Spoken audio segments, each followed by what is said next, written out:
ఆకాశవాణితో చాలా అనుబంధం ఉంది కదా? ఉంది, అనుబంధం. అంటే నాటకాలు వేశారా? రేడియో నాటకాలు కొన్ని వేశారు, స్పీచ్లు కొన్ని ఇచ్చారు అమ్మ. దాని వెతికాను నేను, కొన్ని దొరికాయి, నా పుస్తకంలో కూడా రాశాను నేను, కొన్ని దొరకలేదు మాకు. మనకి ఆడియో రికార్డింగ్స్ ఉన్నాయా సార్? లేదు అసలు, ఆ ఒక్కటే ఉంది, ఆడియో కాదు, వీడియోనే ఉంది. ఆకాశవాణి వాళ్ళు చేశారు, ఏం చేశారు, విజయ్ దుర్గ్ గారు పంపించారు. ఆ కాఫీ కప్పు పెట్టేసి వెళ్తుంది, ఇదే మంచం, ఇదే మంచం మీద అప్పుడు మా ఫ్రంట్ రూమ్లో ఉండేదన్నమాట. ఆ అమ్మాయి ఏమో ఇలా బోర్లా పడుకుని పుస్తకం చదువుతూ కూర్చుంది, కాలు పైకి ఎత్తి పెడుతుంది ఇలాగా. అప్పుడు కాఫీ కప్పు తెచ్చి దాన్ని పెట్టేసి, అత్తగారిని అంటారు, చూడు కాఫీ ఇచ్చాను, కాఫీ కూడా ఇవ్వలేదా అంటారు అని చెప్పి దాన్ని పెట్టేసి చచ్చిపోతే, ఆ పిల్లల్ని తీయండి, తీగిపోయి వెళ్ళిపోతుంది.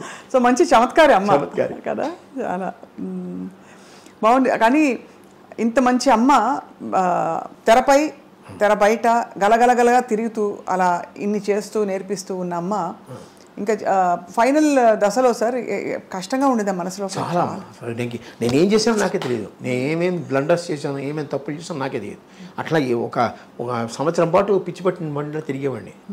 పాపం ఏమైంది సార్? యాక్చువల్లీ ఏం లేదు, కారు విరగడం ఒకటి, అమ్మపోవడం ఒకటి, ఇవన్నీ అయ్యేటికి కొంచెం. ఈ ముళ్ళపూడి రమణ గారు పాపం వచ్చేవారు, పదరప ఇంటికి ఆయనే వచ్చేవారు పాపం. ఆయన మొదటి నుంచి బాపు గారి దగ్గరికి ఆయన ఎప్పుడైనా వచ్చేవారు, కానీ బాపు గారి దగ్గర నేనే వెళ్ళేవాడిని. కానీ ముళ్ళపూడి వెంకటరమణ గారు అప్పుడప్పుడు వచ్చి పలకరించి, ఏమిటి ఎందుకు ఇలా ఉన్నావు అలా ఇలా అనేవారు. నేను బ్యాంక్ వెళ్తున్నాను అన్నాడు, సంతోషించేవాడు, పోనీ రొటీన్లో పడ్డాడు కదా అని. తర్వాత మళ్ళీ బ్యాంక్ మానేసానంటే కొంచెం కంగారు పడ్డాడు, ఏం చేస్తావు నువ్వు బ్యాంక్ మానేసావు అని అడిగాడు.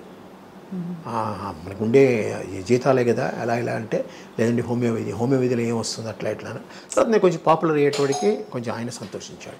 ఇలాంటి అమ్మని కోల్పోవడం చాలా, ఏమో మాలాంటి అమ్మ ఇంకెవరికి ఉండదు. ఒక యాంగిల్లో అంత పేరు ప్రఖ్యాతులు నిజంగా నేషనల్ వైడ్ తెలుగు వాళ్ళు ఎక్కడెక్కడ ఉన్నారో అక్కడంతా అంత పేరు ప్రఖ్యాతులతో ఆవిడ ఉండి, ఆవిడకి ఉత్తరాలు వస్తూనే ఉంటాయి, వాటికి సమాధానాలు రాసేవాడిని, నేనే రాసేవాడిని. అమ్మ చెప్పేది ఏమొచ్చాయి ఉత్తరాలు అభిమానం గురించి రాసేవాడు. దాంట్లో ఇదయ్యారు ఇలాగ ఫోటో పంపించాలంటే నేనే ఆ ఉత్తరం ఇది చేసి మామూలుగా పంపించేవాడిని అంతా. అట్లాగా కొన్నాళ్ళు అయ్యి ఆవిడ రాసుకోలేని పరిస్థితి వచ్చేటప్పటికి ఆవిడ డైరీలో నేను రాసేవాడిని, ఎవరెవరు అడుగుతున్నారు, ఎవరెవరు ఇచ్చారు, ఎవరు చెక్ ఇచ్చారు అంతా అనమాట. అలాగా చాలా చక్కగా ఆవిడ లైఫ్లో పొద్దున్నీ సాయంత్రం ఆవిడ లేకపోయేటోడికి ఏమీ లేదు. తర్వాత బ్యాంక్లో పడ్డా కూడా ఇంటికి వచ్చేవాడికి వెళితే ఆ అమ్మాని పిలుచుకుంటూనే ఉండమే. అందుకనే దీన్ని పిలవడం కూడా, అమ్మ ఏ పేర్లు పెట్టి పిలిచేందో అందరినీ, ఇంటి ఇల్లారా అట్లాగా కొన్ని పేర్లు పెట్టి దీన్ని పిలిచేవాడిని. సినిమాలో ఉండే రకరకాల పేర్లు, రంగమ్మ, గంగమ్మ, అమ్మకి ఏమేమి పేర్లు ఉన్నాయో ఆ పేర్లని పెట్టి దీన్ని పిలిచేవాడిని. ఇంటి ఇల్లాలు ఎక్కడ ఉన్నాయంటే పాపం వచ్చేది పాపం. అట్లాగా కొన్నాళ్ళు ఆ విధంగా గడిచిపోయింది. అంత కొంచెం కొంతకాలం ఉండాల్సింది సార్ అమ్మ, ఉంటే బాగుండేదండి. నాకు ఇంకో ఆ విషయంలో వెళ్ళిపోయారు అంత తొందరగా. ఆవిడ కిడ్నీకి ఫెయిల్యూర్ అయింది, డయాబెటిక్. అమ్మకి ఏంటంటే ఎక్కువ నెయ్యి అలవాటు, ఫ్రైడ్ అన్నీ, ఉడకేసినవి ఏది ఇష్టం లేదు ఆవిడకి, అన్నీ ఫ్రైగా ఉండాలి, స్పైసీగా ఉండాలి, నెయ్యి ఎక్కువ అలవాటు. దీంట్లో కొంచెం డయాబెటిక్ వచ్చింది, కంట్రోల్ చేసుకోలేదు. ఒకే కాఫీ తాగుతుంది రోజుకి, ఆ కాఫీలో పంచదార వేసుకుని తాగుతుంది. అలాగా ఏది కంట్రోల్ చేసుకునేది, అన్నం బాగానే తినేది, తనకు ఎంతవరకు కావాలో అంతవరకు తినేది. అలాగా డయాబెటీస్ వచ్చి డయాలసిస్లోకి వెళ్ళిన తర్వాత కొంచెం కష్టమైంది.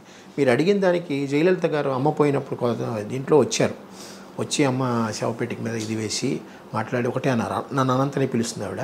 అనంత్, నాకెందుకు చెప్పలే ముందు నువ్వు, నాకు చెప్పుంటే దీనికన్నా బెటర్ ట్రీట్మెంట్ నేను ఇప్పించేదాన్ని కదా. ఆవిడప్పుడు చీఫ్ మినిస్టర్, ప్రోగ్రామ్స్ క్యాన్సిల్ చేసుకుని వచ్చింది ఆవిడ. అమ్మ పోవడం ఒక మాట, ఆవిడ అన్నమాట 2-3 నెలలు నాకు తిరగబట్టింది నిజంగా. ఆవిడకి ఇచ్చుంటే మరి చీఫ్ మినిస్టర్ హోదాలో కూడా ఏది హాస్పిటల్లో చేయించేదే కదా. ఇవన్నీ నేను చాలా కాలం మర్చిపోలేకపోయాను. నిజంగా ఆవిడ అన్న దాంట్లో మోర్ దెన్ 100% రైట్. నిజంగా ముందే ఆవిడకి చెప్పుంటే ఆవిడ ఇంకో విధంగా మనం తీసేది కదా. పైగా తెలిసిన వాళ్ళం మేము, ఆవిడకి బాగా క్లోజ్ అయిన వాళ్ళం, ప్రపంచం అంతా తెలిసిన వారు, పెద్ద పెద్ద వాళ్ళు ఉన్నారు. కానీ ఆ టైంకి అది ఎవరికి స్ఫురించలేదు కాబట్టి. కానీ అవస్థపడలేదు కదా సార్ ఎక్కడ అవస్థపడలేదు. లాస్ట్ ఎందుకు సెప్టెంబర్ ఇది చూపించబోయే, ఇదిగోండి అమ్మకి డాక్టరేట్ ఇచ్చారు, చూడండి ఒకసారి, అక్కడ ఇక్కడ కూడా చూసుకో. 27/7/1994 అప్పుడు ఇచ్చారు. 4 నెలల తర్వాత అమ్మపోయారు. అంతవరకు అమ్మ తిరిగారు, తిరుపతి వెళ్ళి తీసుకున్నారు, పద్మావతి విశ్వవిద్యాలయంలో అక్కడ వెళ్ళి తీసుకున్నారు డాక్టరేట్. అప్పుడు బాగున్నారు, కారులో వెళ్ళి వచ్చాం కదా మేము. సో తర్వాత ఏమైంది? తర్వాత స్లోలీ డయాలసిస్ వచ్చిందమ్మా. యాక్చువల్గా అక్టోబర్లోనే ఎప్పుడు డయాలసిస్కి వెళ్ళామన్నమాట. వారానికి రెండో ఏదో వచ్చింది. తర్వాత అక్కడ బాగాలేదన్నట్టుగా మేము హాస్పిటల్ మార్చమని చెప్పారు అమ్మాయి. నువ్వు హాస్పిటల్కి వెళ్దాం, హాస్పిటల్కి వెళ్దాం, నువ్వు తీసుకున్నావు కదా నీకు బాగుపడింది. నేను ఫిజికలీ హ్యాండిక్యాప్డ్, ఆ యాక్సిడెంట్లు దెబ్బతిన్నా కదా, అందుకని అక్కడికి వెళ్దామంటే సూర్య హాస్పిటల్ చేసి సూర్య హాస్పిటల్ వచ్చేవాడికి వారానికి 2 రోజులు చేశారు. అట్లాగే ఇంటి దగ్గర నుంచి వెళ్ళేవాళ్ళం. అక్టోబర్లోనే ఇప్పుడు వెళ్ళాం. అక్టోబర్ నవంబర్ అయ్యేటానికి కొంచెం హార్ట్ ప్రాబ్లం కూడా అమ్మకు వచ్చింది. దాంతో వాళ్ళు ఐసీయూలో పెట్టారు డిసెంబర్లో. డిసెంబర్ 10వ తారీఖు ఎప్పుడు మేము హాస్పిటల్కి వెళ్ళాం.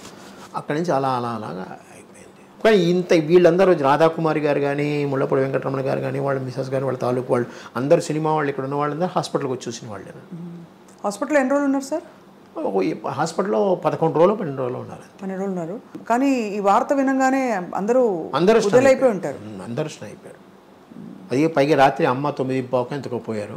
అప్పుడు వెంటనే రమణ గారే వచ్చి, ఎంవిఎస్ ప్రసాద్ గారు ఒక ఆయన ఉన్నాడు, ఆయన చెప్పిన వెంటనే ఆయనే త్రూఅవుట్ పేపర్స్ అన్నీ వచ్చేసినట్టు చేశారు. వచ్చారు జనాలు. కొంతమంది యూట్యూబ్లో చూసాను, ఎవ్వరు రాలేదు, ఒక్కళ్ళే కూర్చున్నారు, మేము ముగ్గురమే ఉన్నాం అలా అన్నట్టుగా ఏదో యూట్యూబ్లో వచ్చాయి. కానీ అది కాదమ్మా. ఆ రోజు అందరూ వచ్చారు. ఇంకా శారద గారు వచ్చారు, జీవరలక్ష్మి గారు వచ్చారు, వాణిశ్రీ గారు వచ్చారు. అందరూ వచ్చి చూసి వెళ్ళారు. మీ పాత్రికేయులు ఎంతోమంది వచ్చారు. అంటే ఎందుకు అనిపిస్తుంది అంటే సార్, అంత వైభవంగా జరిగినప్పుడు మెడ్రాస్లో ఉన్నంత వరకు అందరూ వచ్చారమ్మా. అయితే శ్మశానానికి తీసుకెళ్ళేటప్పుడు 7 మంది 8 మంది వెనకాల వచ్చారు, ఎవరు సినిమా వాళ్ళు. ఎన్టీ రామారావు గారితో, అక్కినేని నాగేశ్వరరావు గారితో చాలా బాగుంది. ఎన్టీ రామారావు గారు వస్తానని చెప్పి ఆయన కోసం నేను మధ్యాహ్నం వరకు ఉంచాను. సడన్గా ఆయనకి ఏదో ప్రోగ్రామ్ వచ్చిన తర్వాత అటు డైవర్ట్ అయ్యారు ఆయన. అందువల్ల రామారావు, నాగేశ్వరరావు గారు ఏదో బయట ఊళ్ళో ఉన్నారు కానీ రాలేకపోయారు. ఫోన్లోనే చెప్పారు నాకు. నేను అది మేము జీర్ణించుకోలేని ఇది యాక్చువల్గా. అలాగే చివరి వరకు చెప్పారు కదా, 4 నెలల ముందు ఆవిడ డాక్టరేట్ కోసం మేమందరం తిరుపతికి కారులో వెళ్ళామంటే మీరే ఆలోచించండి. మరి మీరు స్టేజ్ ఎక్కాలి కదా, కింద తీసుకోకూడదు. స్టేజ్ కూడా మెల్లిగా పట్టుకుని ఎక్కి అక్కడ కూర్చొని తీసుకుంది ఆవిడ. టైం అలాగా. ఎంత వయసు సార్ అమ్మకి అప్పుడు? అప్పటికి 70 ఏళ్ళు అవుతాయమ్మా. 70 ఏళ్ళు మరి ఎంత? 24, 94. 24 అక్టోబర్లో పుట్టారు. కనీసం ఇంకో 15 ఏళ్ళు, ఇంకో ఈజీగా 10 ఏళ్ళు ఉండేది ఆవిడ. ఆవిడకుండే ఆ క్యాలిబర్కి ఇది దీనికి ఆవిడ ఉండేది. ఎందుకంటే విల్ పవర్ ఎక్కువ వీళ్ళందరికీ. సావిత్రి గారి గురించి అమ్మ బాధపడేవారా అప్పట్లో? అంటే అమ్మ సహాయం కూడా చేసేవాళ్ళు. దాన్ని ఆ చిన్నప్పుడు నేనే వెళ్ళి తీసుకెళ్ళి ఇచ్చేవాడిని చాలా వరకు. ఎందుకంటే అందరూ సహాయం చేశారు, అమ్మ కూడా తన వరకు తను సహాయం చేసేది. సావిత్రి గారు కదా సార్? సావిత్రి అవి చెప్పకూడదు ఇప్పుడు జనరల్గా అసలు. అదే బాధిస్తుంది సార్. అంత వెలిగి వాళ్ళ చాలా. సావిత్రి గారి విషయంలో అమ్మకి సావిత్రి గారిని అంత కదా, ఆవిడ కూడా చాలా బాధపడేది. ఎందుకు పిచ్చి పిల్ల అలా చేసుకుంది, పిచ్చి పిల్ల అలా ఇలాగే ఉంటుంది, పిచ్చి పిల్ల అలా చేసుకుంది.